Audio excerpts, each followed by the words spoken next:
নমস্কার বন্ধুরা, world news চ্যানেলে আপনাদের সবাইকে স্বাগত জানাই। কুম্ভ মেলায় ঘটে গেল এক বড় দুর্ঘটনা। শোনা যাচ্ছে 12 জনের মতন মৃত্যু হয়েছে বলে আশঙ্কা করা হচ্ছে। প্রত্যক্ষদর্শী ও হাসপাতালের সূত্র অনুযায়ী এই তথ্য জানা যায়। তবে হতাহতের বিষয়ে এখানে আনুষ্ঠানিকভাবে কোনো তথ্য জানানো হয়নি। হয়তো এই তথ্যটি সামনে আসলে কুম্ভ মেলার আরও যারা মানুষ আছে তারা একটু ভয়াবহ হতে পারে।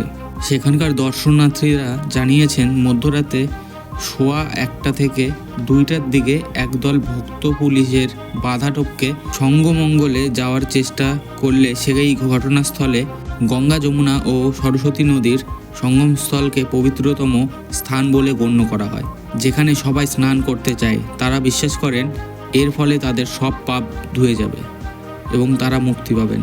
সকাল 9টার দিকে মাত্র 5 মিনিটের ঘটনাস্থল থেকে 10টি অ্যাম্বুলেন্স বেরিয়েছে।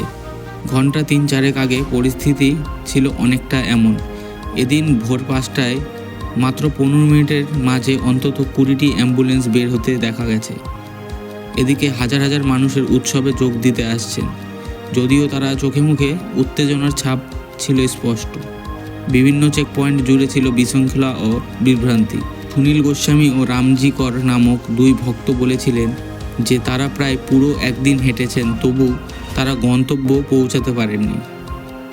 এখানে আপনারা দেখতেই পাচ্ছেন কিভাবে ভক্তদের হুড়োহুড়ি লেগেছিল এবং এখানে সব ভক্তদের ব্যাগ এবং নানা সামগ্রী পড়ে আছে।